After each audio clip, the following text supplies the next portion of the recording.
chickened out in coming, but it sort of goes like this. In 1862, Darwin, Charles, found an orchid in Madagascar. Well, it was sent to him, actually. That was a very large orchid, and he postulated in 1862 that there must be a pollinator with a 12-inch tongue. And of course, the natural world, being what it is, was entirely skeptical about that. And he said it was going to be a hawk's moth. And 132 years later, this is what happened.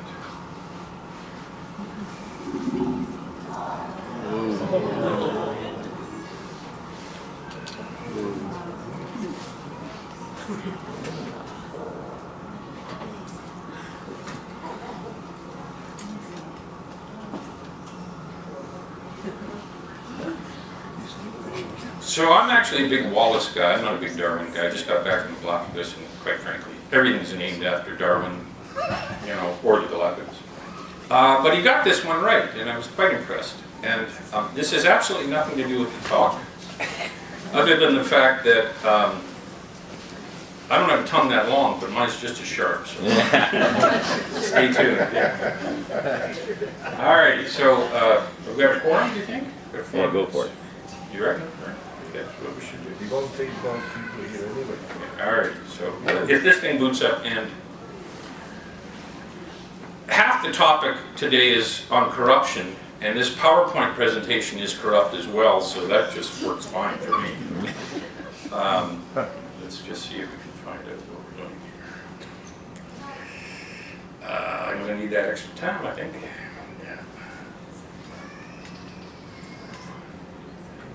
Your glasses are on your forehead. Yeah, I know. I don't need glasses. I need glasses. Yeah, let's try this.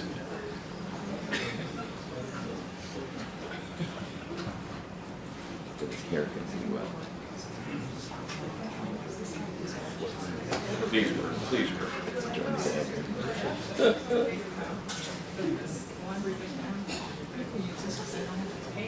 Yeah, there's big of them. Please don't crap up. Yeah, pretty cool. Yeah, shot them in Africa. Nice, almost a photograph shoot. Cool. They must really look up. They grow. Yeah. Sure. Showtime. Well, I'd like to welcome you all here, all of you. I didn't expect all of you, but I'm glad you're all here. I'd like to begin by thanking the Nanaimo North Library for continuing to host this, although I think in the future we're going to have to charge them more. I'd like to thank my subatomic particle physicist Murray Welty and Amy Guru for coming to the rescue yet again in my sort of Luddite ineptitude. And I'd like to thank a bunch of other people, but that will come with time. So, if you punch in Madagascar to Google in the West, you will get this. I like to move it, I like to move it, move it. You like to move it. I like to move it, move it. I like to move it, move it. I like to move it, move it. You like to move it. No. So I invite you to just sit back for about a minute. I'm going to crank this one up a little bit. Or not. And enjoy this. Cool.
Well, let's come back to that.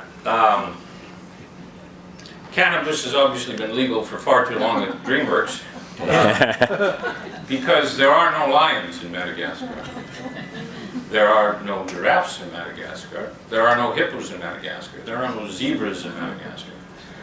There are no lorises in Madagascar, and there sure as hell ain't no penguins.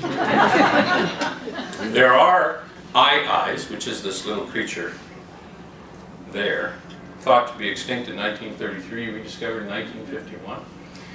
And there are ring-tailed lemurs. But there are no ring-tailed lemurs because lemurs are matriarchal. In fact, the monarchy of Madagascar was matriarchal. So there was no King Julian at all.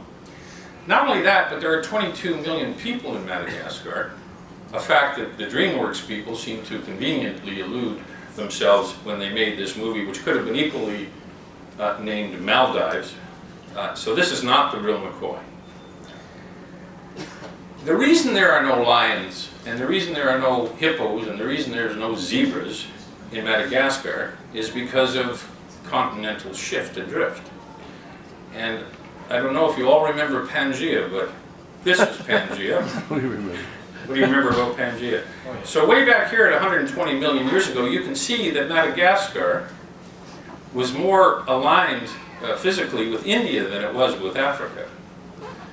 And if you follow the course of what's happened since then, Madagascar has evolved totally separate from the rest of the world. In fact, 90% of their species, 90% of the biodiversity exists nowhere else on Earth, which was one of the reasons why I wanted to go there.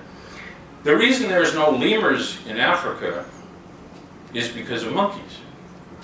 And with all due respect to the Non-Animal Bulletin, they had monkey business sort of on the top of it. It's not monkey business. The monkeys killed all the lemurs in Africa.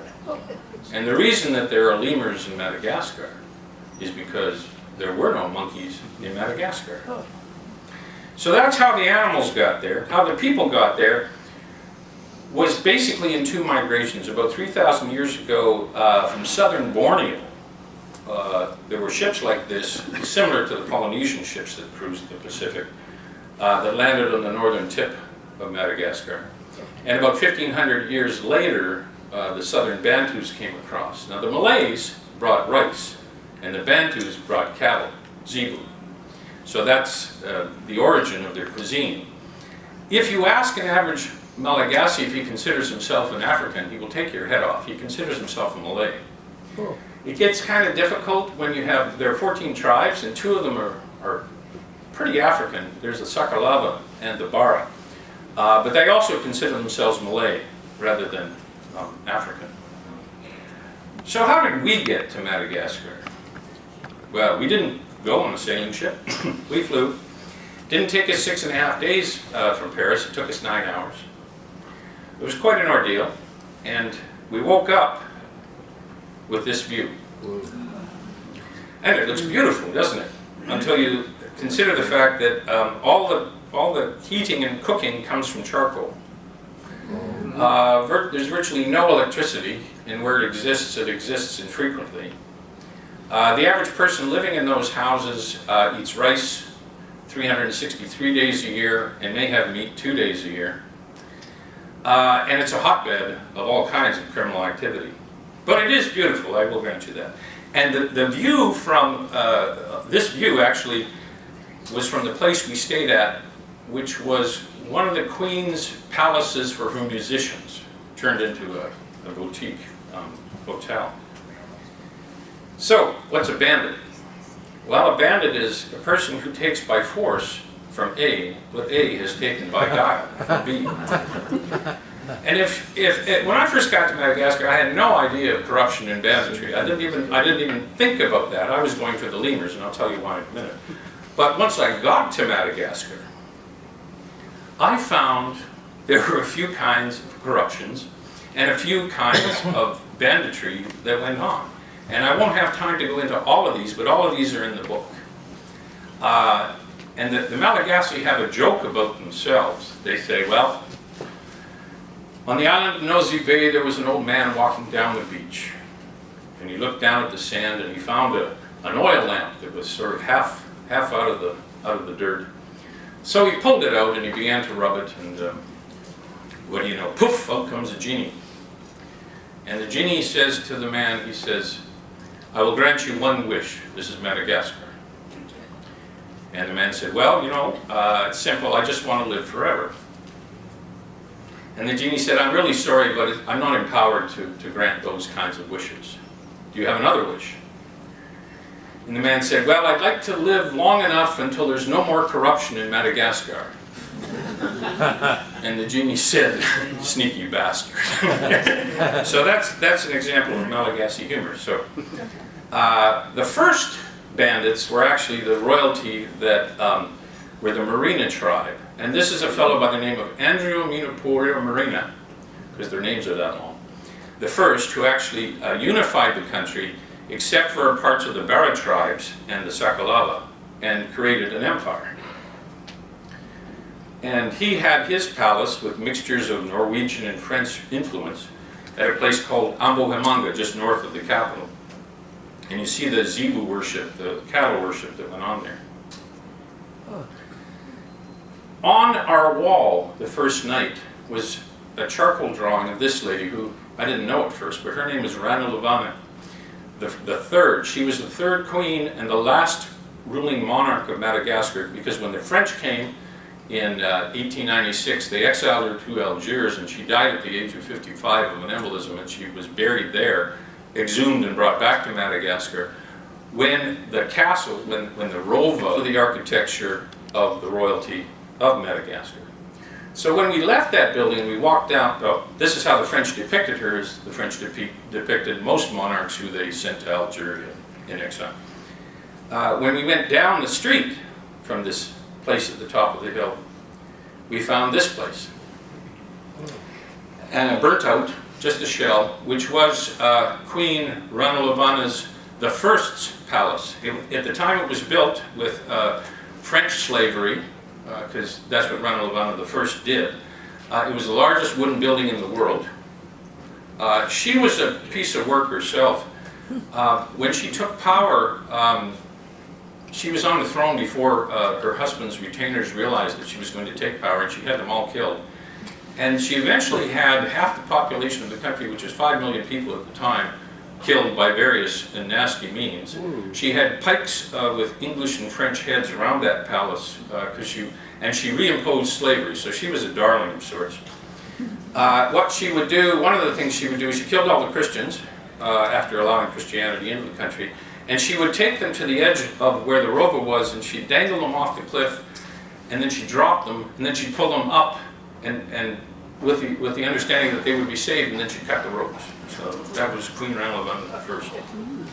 She had a particularly nasty ordeal called the Tangena ordeal. Now Tangena is a tree, remember the oleander family, which has a very potent cardiac glycoside as a poison inside it.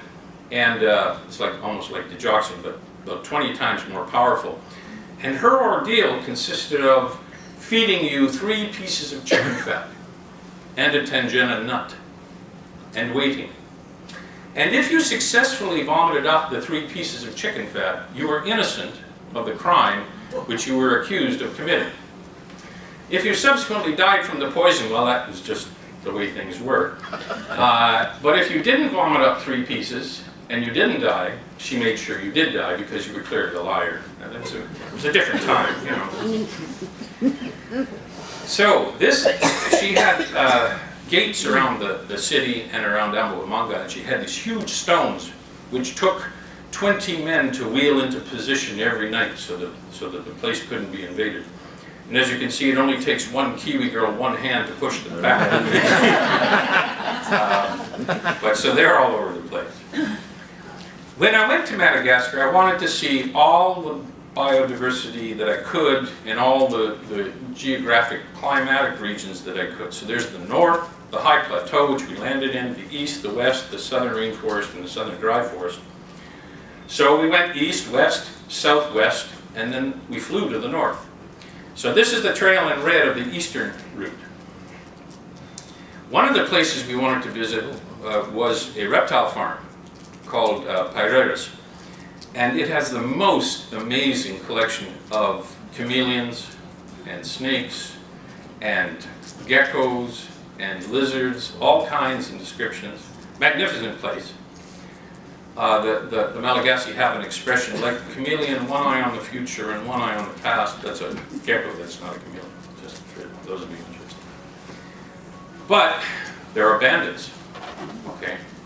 There are bandits who are very wealthy. And the one in the middle of this schematic is this fellow on the left upper corner.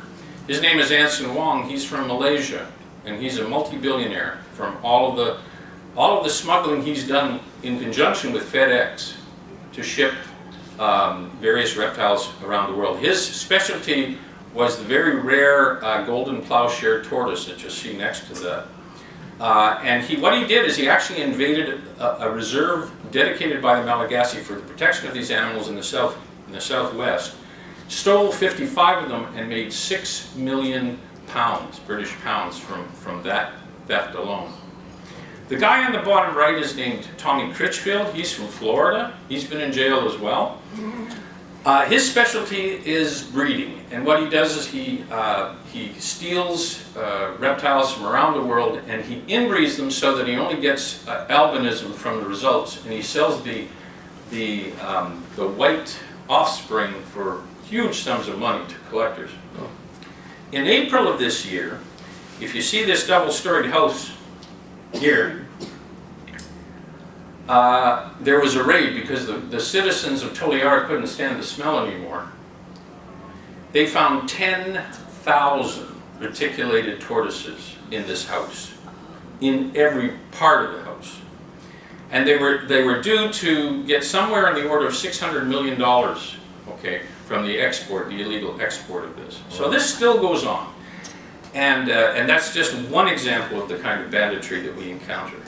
On the roads, people sell ducks, but they also sell animals called tenrics, which are endangered marsupials, and that's for your cooking pot as well. It's a beautiful place. Now we're going down towards the ocean, and you have to stop for lunch. And if you stop for lunch on the road in Madagascar, you get to go to something called a hoteli. And hotelis, you have a choice of rice and some other animal. Because instead of the animal, you get the animal's bones. So you can have rice and fish bones, or rice and duck bones, or anyway, that was that story. The roads are eviscerating. They are just unbelievable. I've never seen roads like this in my life, and I've been a few places. There are roads that run out in the middle of nowhere. So anyway, we finally got down. Oh, the roads, by the way, are maintained not by the government, because the minister, for some reason, steals all the money that's supposed to go to the roads. It's the young orphans that maintain the roads and fill the potholes, and then try and stop trucks for a couple of cents for their labor. There's no there's no security net in Madagascar. There are thieves that siphon off the petrol trucks, petrol as they come up from Tomasina on the east coast, and there's a huge residua of French colonial attitude. There were two elderly women, French women, colonists, that ran into the back of us. Just, I thought we were done. But then a bush taxi ran into the back of them, so I thought they were done. Anyway, when I tried to see if they were okay, they said, "Nous parlons français seulement ici." We speak only French here. And that was the end of it. They went to the next town to complain about my driver, who had a favor owing from the police chief, and I don't think they made out very well. But the French in Madagascar are sort of like the French who were in Algeria. Some of them haven't really grown out of the spirit of colonialism. This is what the French also did on the east coast. They built a canal called the Pangalanas Canal, which is 160 kilometers long, if you can imagine how much work that took, so that they wouldn't have to use the Indian Ocean and get tossed all over the place. We went down it for 60 kilometers. It was an experience. It was joyous. It was wonderful. Because I didn't know about this place, but the guy I was dealing with did. It was called le chameleon. And there was a French guy who's collected all the lemurs in Madagascar, so they no longer get eaten or killed for any other reasons. And he's brought them to this one place. And there are reptiles, and there are all kinds of interesting flora. And there's villages nearby that come and perform for you in the evening. But it was the lemurs I had come to see, and I'll just give you a little history of that. You remember Douglas Adams' Hitchhiker's Guide to the Galaxy? Well, he got a death sentence, medical death sentence, and he and Mark Cowarding went and they put pins in a world map to see where the most endangered species were. And then they went and they did a series on all of these creatures, and they published a book called Last Chance to See. And David Fry did it again with Mark Cowarding about 10 years later. So they came to Madagascar to see an ancient lemur called the eye. So when I got my diagnosis, for those of you that don't know, I'm supposed to be dead 2 years now, but for some reason they just haven't come and picked me up. I decided that instead of seeing all of the various endangered animals, I would concentrate on my cousins. So I was going to do primates. So a couple of years ago I went to Uganda, mountain gorillas. Last year went to Borneo, did the orangutans. And we obviously had to do the lemurs. It says better to die tomorrow than today. Agreed. So this place was unbelievable. There were black and white sificas in the trees. There were these common brown lemurs that wouldn't get off your head. I mean, it's really funny. The first time I saw one, I said, "Oh, isn't that cute?" And he flew at me and landed on my head. And then there's red lemurs, and then there's brown and white sificas, and this one's called the crown lemur for obvious reasons. But the lemur that captured our hearts was this guy. Well, hi. Hi, how are you? Yeah, I'm here now. Where's your bananas? Isn't he beautiful? Hey, I'm waiting to call you. What a great call. We were looking for the other guy. But you'll do. This is an injury. He's about this big, and he's big. And they came at us from all at once, and I thought, oh. And they have a magnificent cry. It goes right down his spine. They call him Bakobo, which is the father of man. And there are all kinds of legends about how they predeceded humans. Magnificent beasts. Endangered. Magnificent. But there was one more lemur that I had to see, and that was the one that Douglas Adams had set out to see, and that was the eye. And there are very few of them left. In fact, they have to be kept isolated from humans and other sort of predators. There's a predator called the Fusa there. So we went across to this island at night, and we waited. Whoa. And there's the eye. Whoa. So Adams had something to say about him. He said, the eye is a nocturnal lemur. It's a very strange looking creature that seems to have been assembled from bits of other animals. It looks a little like a large cat with bat's ears, a beaver's teeth, tail like a large ostrich feather, a middle finger like a long dead twig, and enormous eyes that seem to peer past you into a totally different world, which exists just over your left shoulder. When the Malagasy see these animals, they kill them on sight. Because it's thought, it's believed superstitiously, and they have a lot of superstitions called fadis, that if a lemur, or if this eye looks at you directly in the eye, you will die.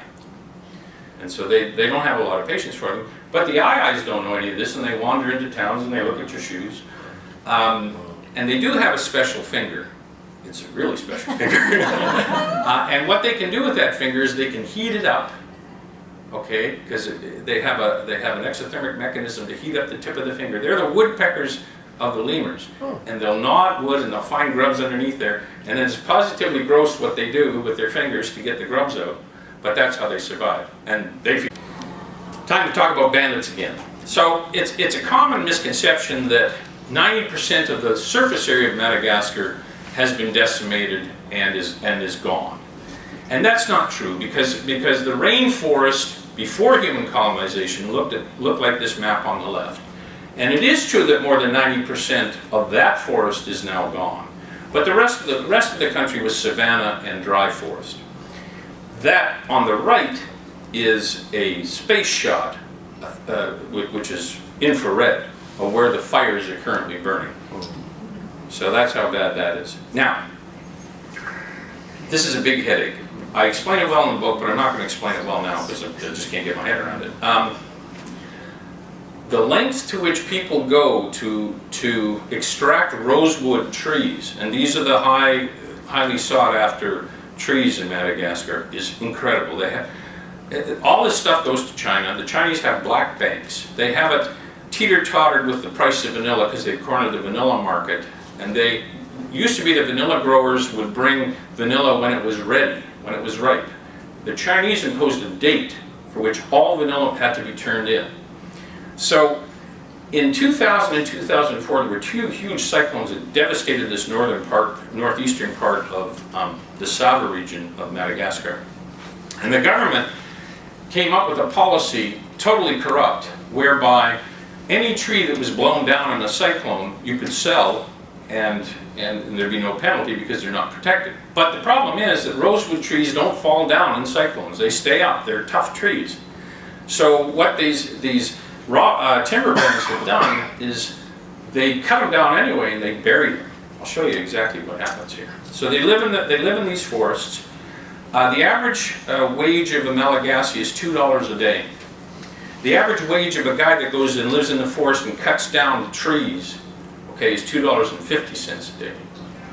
The people that float, these are called bola logs, these are 2-meter logs, down the river before the falls, they make $13 a day. And then they bury them in the sand or in pits. And the forest ranger from the national park gets $100 a week to not show up. And as the trucks drive through, the army guys get $13 a truck to let the trucks go through. So, I mean, it's totally corrupt. One of these containers, just give me a sec here because I think this is worth giving you some stats on. Holds 20 tons of bola left over from the waste of 5,000 trees.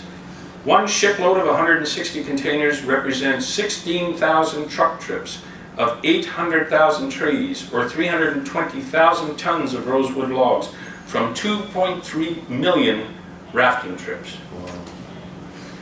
This guy at the top right corner is probably, Hannah Arendt had a term called the banality of evil. He's probably the most banal, evil guy in the country. He's worth $66 million. He is the king of rosewood. They call him the roi de bois rose. And this is where it all goes to China. Okay? In 2012, China imported 757,000 cubic meters of rosewood, a 10-fold increase over the previous decade. Is it you? Not me. Oh. So there's 50 Chinese companies. This town of Jinyu did not exist before they started extracting rosewood from Madagascar. The 500 factories distribute to more than 1,500, sometimes there's interdiction, but not much. Hongmu, this is the furniture they make. Hongmu retail outlets in basically 4 Chinese cities. It would not have happened if in 1403 the first expedition from China to the west, manned by Xing He, didn't stop in Madagascar and bring home this wood which captivated the emperor's interest. So now every middle-class Chinese wants to have Hongmu furniture. But if you buy a bed made entirely of Hongmu or of rosewood, it's $1 million in today's money. So, next question, what do they eat? What do the Malagasy eat when they're in the forest cutting down these trees? And what do the Chinese eat in the small villages in the Chinese restaurants? They eat lemurs. They eat lemurs. Yeah, it's called bushmeat. And that's why they're virtually gone. So, I'm glad I've, sort of given you a nice trip. We're back in Anantarilla now.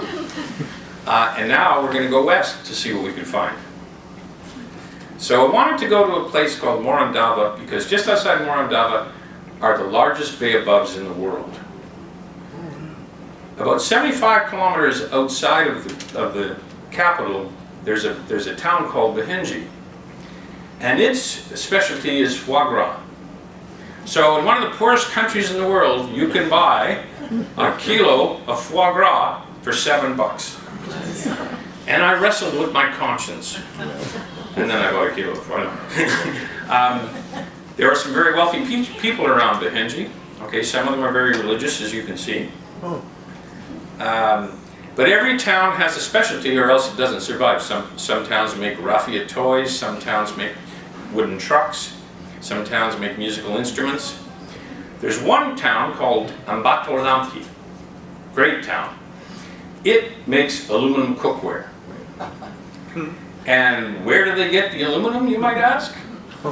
Everybody has a cell phone in Madagascar because there are no landlines left. They've taken all the power lines, all the telephone lines, and they've made cookware.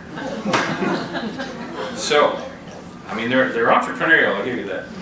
So we went through these villages, magnificent villages, and there's a town in there called Miandravaza in the book. So anyway, we ended up at, there's eight species of baobabs in the world. This tree actually saved my life in Africa because it was the only source I could get of cream of tartar, which sort of kept me going for a little while I was hitchhiking. But there are 6 of these species are in Madagascar. One is in Australia and one is in Africa. So, yeah, it's a fantastic place. But the reason there's only baobabs is because all the other forest is gone. It used to be other forest, but that was easily dispensed with. They couldn't cut these down and they couldn't burn them out. So that's why they're alive. It's a great place. And iconic. So we get to Marandava, and I'm walking around town, and I'm thinking, there's a lot of shark's teeth just hanging on the walls here, and I'm not really sure why that's happening. And then somebody told me that in China, they love shark fins soup. So there's hardly any sharks left in Marandava. The other thing that was in Marandava was a mosque, which was interesting. So Muslims constitute about 7% of the population, 22 million people, but the Saudis, I guess it's safe to say now, have imported Wahhabism and imams into Madagascar, and they're now paying the local women to dress up in the hijab, and they're paying the young kids to come to school by feeding them lunch, and they're turning every place into a madrasa in the south and the southwest. They're going to build 2,000 mosques in the next 2 years. This is gold mining. Totally illegal, but nonetheless. That's a chameleon on my neck. Totally illegal, but nonetheless. So then we went to the southwest, okay, through the southern rainforest to the southern dry forest. This is a guy in Ansarabi, and I have to tell you about this. He makes things out of zebu horn, or cow horn. And his mask is an Air France nightshade. His engine is from a washing machine. His saws he makes out of tin cans and files them. And his buffing material is blue jeans. So I mean, he's totally, self-employed, and he's doing well. I have an interest in wine. For those of you who don't know me, it's not a strong interest, but it's a very strong interest. And so I wanted to meet the winemakers of Madagascar, and I made arrangements to see a guy named Thierry Bernard. Thierry Bernard is from Bergerac in France, and he came out to Madagascar, and after working for a few people, he founded Suavita Vineyards. And he was making French varietals, as long as the termites didn't get his posts and everybody else didn't get his material. So we went to Thierry's house, and that's Thierry's house. But when we went to Thierry's house, the housekeeper said that he had fled to France. And then I looked up, and there were bullet holes all over the house because he'd been robbed, and he'd been extorted, and he's gone now. So, and I thought this was a really nice Malagasy proverb: all who live under the sky are woven together like one big mat. But if you have a winery, your mat's bigger than everybody else's, right? This is a lunchtime song and dance. I don't know where that came from. The architecture gets really funky as you go further south. And then we came across this scene. I don't know what to make of that. These are geraniums. And they were lugging these piles of geraniums up to the top of the hill. And they're fired up, this humongous, it's a still, yeah, so it's a huge distillery. So I asked the guys what they made from this geranium distillate. And guess what they said? Vodka. What? The next time you put that stuff behind your ears, that's where it comes from. Whoa. That's where Chanel number 5 comes from. Okay. So now we're starting to get really remote. And we came to a national park called Ranamafana. The only reason it still exists is because of an American woman named Patricia Wright, who was trying to save the last golden bamboo lemurs. Okay, this is a giraffe weevil, by the way. And this, I took this photo, is the last golden bamboo lemur. There was a father and a son. The father died. That's it. There are no more. The reason that they had survived for as long as they did, despite the pressure on them, is because the bamboo they eat is so full of cyanide that nothing can get near them. But he'll be gone soon. So, and this is it's poignant. This Malagasy proverb: "Without the forest, there'll be no more water. Without water, there'll be no more ice." Because it's very true. This is a village in the park called Ranamafama. Go figure. And they have everything. This is a Malagasy traveler's palm. You can get water out of it. But all the charcoal is made from the forest. So that's not going to last long. Down the road, there's a national park called Isolo. Magnificent place with a bara. The bara are the outliers, right? They're the ones that help rustle all the cattle, bury all their dead in the caves. But it has magnificent waterfalls, pools to swim in. It also has a huge encroachment from people that are searching for sapphires and other carborundum. So in the national parks, okay, there's Ilakaka, which did not exist 10 years ago. And this is one of the gem dealers that I dealt with in my own inimitable way in the book. So we're heading further south, and there's meat dealers. Now, the big bandits, the big rustlers in the south, rustle zebu. It used to be a rite of passage for a young boy who wanted to impress his father-in-law to, in the darkness of night, come into the enclosure, steal a calf or a cow, and then give it to him the next day as a memento of how industrious he was and how sneaky he was and how he was going to take care of the old man's daughter. But it's big business now, because now the cattle are stolen, and it's incredible what I found out about this. And they all end up on ships going to China. Okay. This man, Raymond Avila, he's killed somewhere in the neighborhood of 5,000 people in his quest for zebu. The Bara, the tribes people, the women have their hair like this because originally it was designed so that they wouldn't hear the sounds of gunshots of the authorities chasing, or the other villages chasing their men who were rustling their cattle. So there's a nice tradition. And this is what's happening now. I mean, this is really rampant. Only thin dogs become wild. They make rum. That's a still. There's a pipe that goes through the middle of it. And I tried it, but then I suddenly realized that it didn't throw away the foreshot. So it was probably mostly methanol. So it gets pretty primitive as you go further south. And the tombs get bigger. It's funny, as people get poor, they're monuments to their dead. That is some crazy rituals when people die. They have something called fadeahi, which is called the turning of the bones. So they dig up the graves every 10 years and they dance with the bones. They dress them all up and they dance with them. Which is why every 10 years they have an outbreak of bubonic plague in various reasons, because that's where the plague lives. So anyway, the banditry has gotten so bad they're even disinterring skeletons for their calcium and turning them into tablets. That's how bad that's getting. So now we're down in Toliara and Ifati, and lo and behold, I didn't expect this, but the spiny forest there was one of the most exquisite, bizarre places on the planet. I mean, there's trees and shrubs there that are just incredible. There's an entwined bearbug.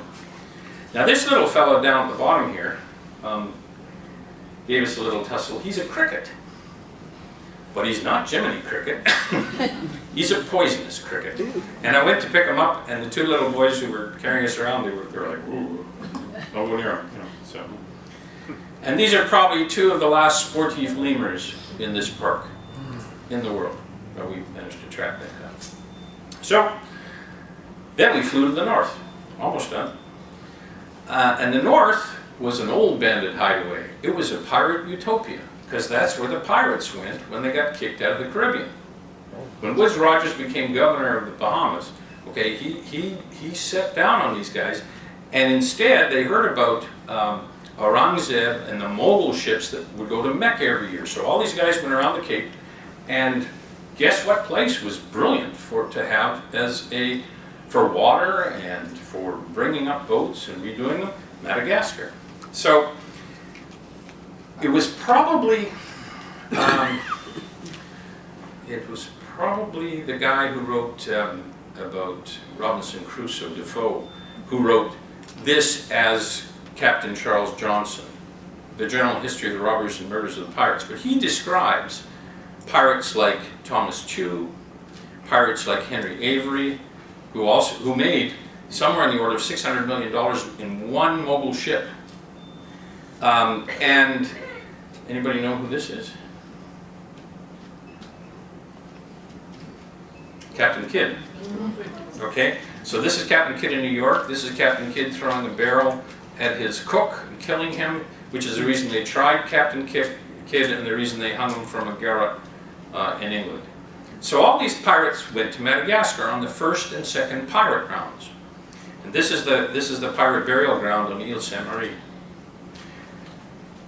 Rumor had it that there was a city called Libertalia, which a pirate named Mission started, a big city. And that city was supposed to be where Diego Suarez, the northernmost town, is today. In fact, in Diego Suarez, they have a festival every year called Libertalia Festival. So I believe the place existed. This is Jean. Jean's father is from Réunion. He's French, but he doesn't want anything to do with Jean because he was here on holiday when his mother had Jean. And Jean took us to a little town on the other side of Antin-Serana.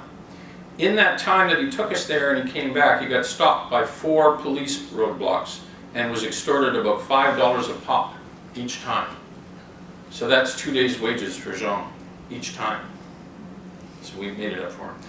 Jean thought I was talking about Somali pirates, because they're now Somali pirates as well as the original pirates, but I wasn't. So we went to this magnificent little village where all these boats were sitting there doing nothing. And yet, they were hauling in nets with little needlefish and squid, and not much more they were bringing in. And the reason is because the boats don't go out anymore. And the boats don't go out anymore because the Chinese fishing fleet chase them every time they go outside the boundaries. In fact, they hire the fishermen, make them work on these boats for nothing. They sleep in cardboard boxes, and then they pay them in frozen fish when it's time to leave, if they can get off. So to learn who rolls over, you simply find out who you're not allowed to criticize. This is one of the more malevolent forms of banditry that goes on. In that village, there was sex tourism. Europeans fly in, and virginity is $20 if you've got $20. Anyway, we left that behind us. We went and we enjoyed the Zegnizo Festival. Kids enjoyed it. And then we decided to go south to the 2 national parks in the north. I was anxious to see Ankarana, and I was anxious to see Montalban, because this was a village they were having a little market. So the roads were terrible. And we went to this place. This is Ankarana, and this is a crested kua. This is a national bird of Madagascar. This was in the room we rented. It's just a tiny little millipede that came out of the towel. I went, okay. So we gave him a pretty wide berth. And then we went to Montalban. Beautiful, beautiful national park. That's my hand. Those are 3 of the smallest chameleons in the world. You just dig around the tree and then you can have a handful of them. Can you see the geckos there? There's one on each of those trunks. They're very well camouflaged. There's his eye. Yeah. There's his mouth. There's his paws. Okay, so there's the first one. There's his head. There's his paw. See? So it's hard to find without a guide. And this is one of the last Sanford lemurs in the world. And he looks like he knows it's coming. So I asked our guide that we had in the north, I said, in both of these parks, I said, so how many lemurs are in this park? He said, we have 8 species. I said, okay. And I didn't pursue it. And then we went to the second park, and I said, now how many lemurs have you got in this park? And he said, we have 8 species. And I went, Eddie, how many lemurs have you got? He goes, 20. How many in the other park? 40. So in the northern part of northwest Madagascar, they have 60 lemurs left. Outwit, outplay, outlast. So I didn't want to give you the impression that everywhere we went, you know, we were suffering like the locals, because we weren't. I mean, we were fortunate, right? But when you got out of the pool, so I called the front desk and they sent a plumber, and faster than you get one here, and he arrived with his pipe wrench, and I thought, we're in business, right? And I said, and he looks at it and he goes, I'll come back tomorrow. I go, sure, because we're gone. So this is fairly poignant. The most common drink in Madagascar is ranavola, and they add boiling water to toasted rice, and they drink that stuff because it's sanitary, right? But it's also a perfect metaphor for what they've left to the Madagascar. Even the bottom finds something to hold. So we get to Nairobi on the way home, and I was on the floor. I was killing myself as I walked by the sign and said, have you encountered any corruption? I'm kidding. Now, I forgot, this is supposed to be an author reading, right? So I have to give you a little reading before everybody falls asleep. This house, sorry, just go to the house first. I didn't know who owned this house, who used to have this house.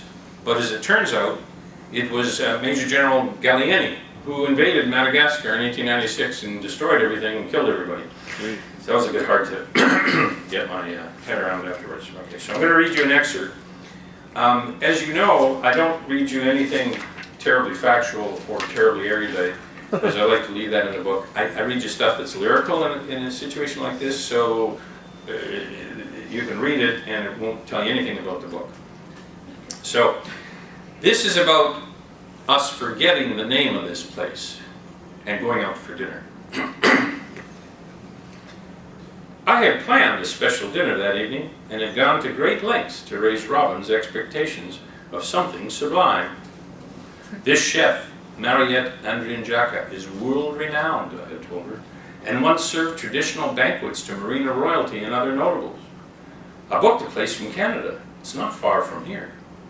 We dressed and asked the young lady in the foyer to call for a taxi. Be careful, she said. It's dangerous after dark. It was after dark. Où allez-vous? Asked the cab driver. Chez Mariette, I said, and watched his eyebrows rise into the rearview mirror. D'accord, he said. You never know what she might be serving tonight, I said. It could be eel or carp or goose with all kinds of rice and vegetable dishes. As our driver went up most of the back streets of Favrovitra Hill, they began to narrow considerably, and it began to rain. There were no street lights, hardly any lights of any kind. He finally stopped to ask directions exactly where the famous chef was supposed to reside. The sentry at the entrance leaned over in his plastic raincoat. Mariette had decided not to cook tonight. Nice of her to let us know, I fumed. Our driver asked us where we wanted to go now. How should I know, I sputtered. I don't have a plan B. Robin asked me if I knew of any other nearby restaurants, and when I told her I didn't, she asked me why I didn't. And that's the way the rest of the evening was destined to unfold. Smash and grab robberies of vehicles stuck in hazardous nighttime traffic were the main courses on the menu of Bandit choices. I decided to throw myself on the merciful good judgment of a driver who had likely never eaten in a restaurant in his entire life. Connaissez-vous un bon endroit pour manger, monsieur? I asked. Do you know of a good place to eat? His eyebrows did that ascension thing again. Not so much like an act of rising to a higher level, but more like the arrival of Christ into heaven after his resurrection. He was so clearly flattered in my trust of his opinion that he took a full minute to compose his response. Hotel Pradi? He said, or asked, or equivocated. But I wanted him to feel confident in his choice of eateries as much as I wanted him to be correct. Robin was giving me that not-so-sure expression. Mais bien sûr, I asserted myself. Hotel Pradi. Pourquoi je n'ai pas pensé? Why didn't I think of that? Robin didn't appear totally convinced. He nearly put his clutch through the floorboards in his relief at our entente cordiale and roared off down several more narrow alleyways to the bottom of the hill. If you Google Hotel Pradi, not only will you not find a website, you won't find a Hotel Pradi. If you Google an English translation for Pradi, you will get only Pradi.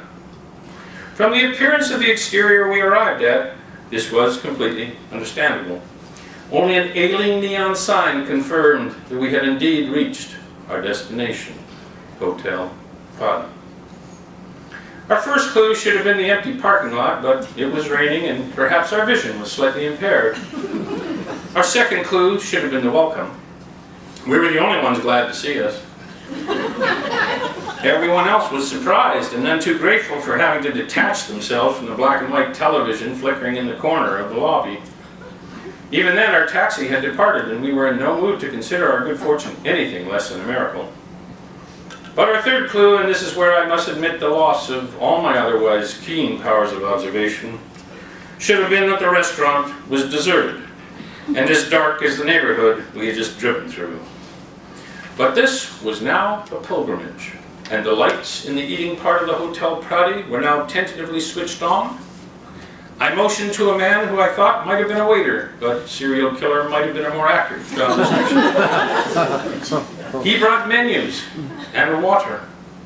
I touched the menu, but I wasn't about to walk on the water. I asked for beer. 3 horses, he asked. I assumed that was beer and not a main course, and nodded. The fourth clue should have been the gargantuan size of the bottle. Patrons came here to drink. Robin frowned and took refuge in her menu. What's safe? She asked. But it was already too late for that. I know, she said. What? I asked. What do they have everywhere in this country? She continued. Roaming in herds, pulling their carts, blocking the roads. Zebu? Exactly, she said. I'll have the Zebu medallions. Serial killer wrote down Zebu. I think I'll try a local dish, I said. Robin stared at the suggestion, but I was determined to rescue what little elegance I could from the circumstances I had created. Here it is, Eureka moment. The national dish of Madagascar, romazava. What's that? She remained unconvinced. It's a meat stew with spinach and onions and garlic, I said. It comes with rice. What doesn't? She asked. Serial killer wrote down romazava. We were on our 9th horse when the food arrived. Not for no reason was the tablecloth the color of bile. The bad news was that the zebu was so tough that Robin couldn't get her fork into it. The good news was that they completely left any trace of meat out of my national dish.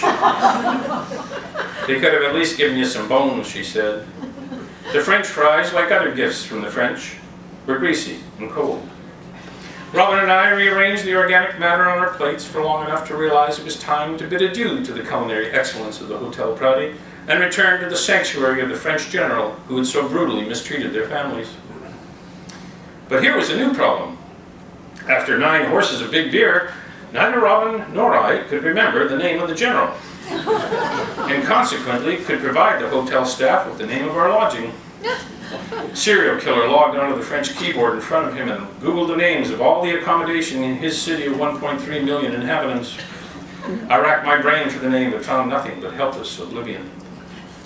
We were just beginning to consider the opportunity of having to spend the night in the other part of the Hotel Pradi when our cab driver came through the front door to inquire as to how we had enjoyed the meal at the restaurant he had recommended. I might have hugged him, but he was drenched from the torrential rainstorm continuing outside, and he was only saving us from the monstrous plot he had concocted in the first place. Back at La Maison Gallieni, the young lady asked how we'd enjoyed chez Mariette. We told her that Mariette had taken the night off. But where did you eat? She asked. I plan on forgetting, Robin said, unless he writes it down someday.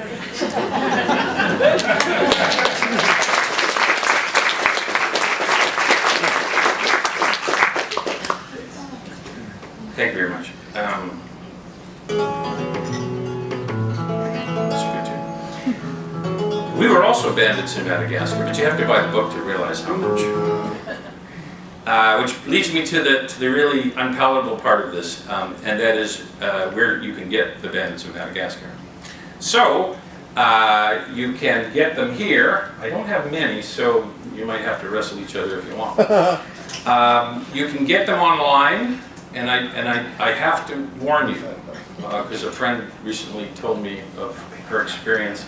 Don't go to Amazon.com, go to Amazon.ca, because it's cheaper.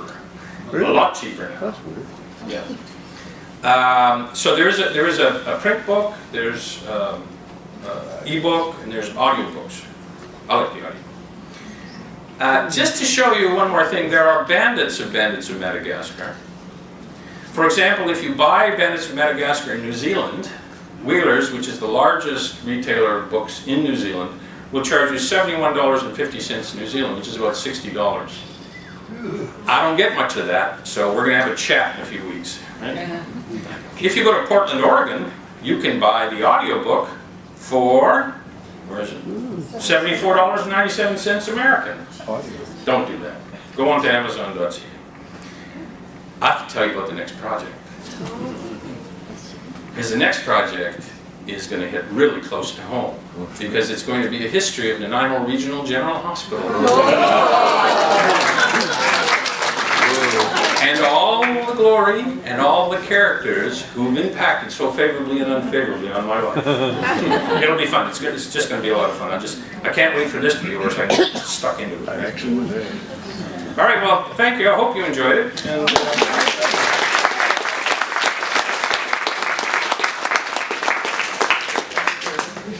lights, please. That was good.